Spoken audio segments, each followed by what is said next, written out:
नमस्कार, वैश्यपा न्यूज में आपका स्वागत है और मैं हूं आपके साथ चेतना चौधरी। धांधली का आरोप लगाया जा रहा था।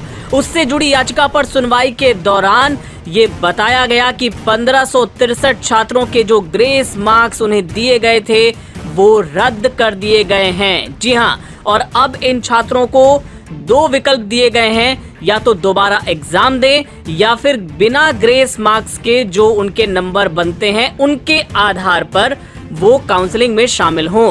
सुप्रीम कोर्ट में एनटीए ने यानी कि नेशनल टेस्टिंग एजेंसी ने ये जानकारी दी है। कोर्ट में सुनवाई के दौरान आज जज साहब ने कहा याचिकाकर्ताओं को कि आपकी बात एनटीए ने मान ली है, ग्रेस मार्क्स को अब हटाया जा रहा है।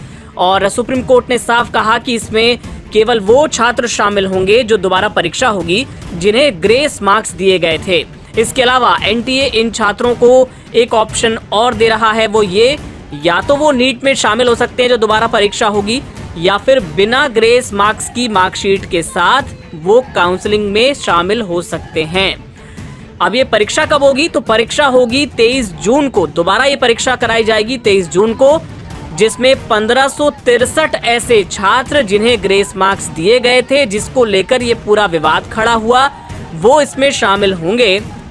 और साथ ही आपको बता दें कि 30 जून से पहले इनका परिणाम एनटीए द्वारा घोषित कर दिया जाएगा।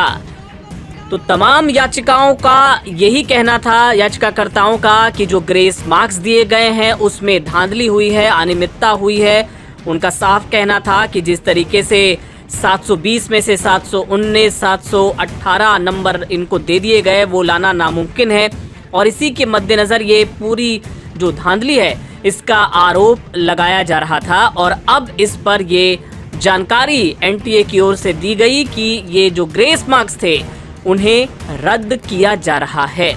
आपको बता दें कि इस पूरे मामले पर सुप्रीम कोर्ट ने ये भी साफ कर दिया है कि काउंसलिंग पर किसी तरह की कोई रोक नहीं लगाई जाएगी। काउंसलिंग जारी रहेगी, उसको रोका नहीं जाएगा। और जो दोबारा जिनकी परीक्षा हो रही है उसके बाद उनका जो रिजल्ट आएगा उसके आधार पर उनकी काउंसलिंग भी कराई जाएगी, या फिर अगर कोई बिना ग्रेस मार्क्स के भी शामिल होना चाहता है काउंसलिंग में तो वो हो सकता है। और ये जो दोबारा परीक्षा होगी 1563 छात्रों की, वो केवल 6 एग्जाम सेंटर्स पर जो बच्चे थे उनके लिए ही आयोजित की जा रही है। आपको यहाँ पे ये भी बता दें, जो जानकारी देना जरूरी है, कि जो आरोप लगाए गए थे वो आरोप क्या थे? आरोप ये थे कि पूरी नीट यूजी जो परीक्षा है वो दोबारा होनी चाहिए, क्योंकि इसमें गड़बड़ी हुई है। और उनकी ये भी मांग थी कि मनमाने तरीके से ग्रेस मार्क्स दिए गए हैं एनटीए द्वारा, और इसमें कुछ बच्चों को 720 में से 718, 719 तक अंक दे दिए गए, जो कि लगभग लाना नामुमकिन है। आपको बता दें कि एनटीए पर यह भी आरोप था कि उसने टाइम लॉस के लिए ग्रेस मार्क्स के जरिए कुछ स्टूडेंट्स को पिछले दरवाजे से एंट्री देने की कोशिश की है, यानी कि पक्षपात का आरोप लगाया गया था एनटीए पर। इस बात पर शक जाहिर किया गया था कि एक केंद्र से 6 टॉपर कैसे हो सकते हैं। और याचिका में ये भी मांग की गई थी कि ये जो कथित तौर पे जो पेपर लीक हुआ है इसकी जांच कराई जानी चाहिए, और जब तक ये ना हो जाए तब तक नीट की काउंसलिंग पर रोक लगनी चाहिए। लेकिन कोर्ट ने काउंसलिंग पर रोक लगाने की मांग को स्वीकार नहीं किया।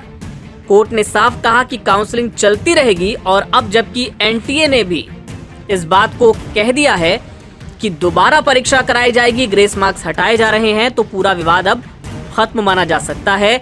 और नीट को लेकर जो छात्र संघर्ष कर रहे थे, जो आरोप लगा रहे थे, एक तरह से ये उनकी बड़ी जीत मानी जा रही है। आज के लिए बस इतना ही। आप देखते रहिए वैश्यपा न्यूज।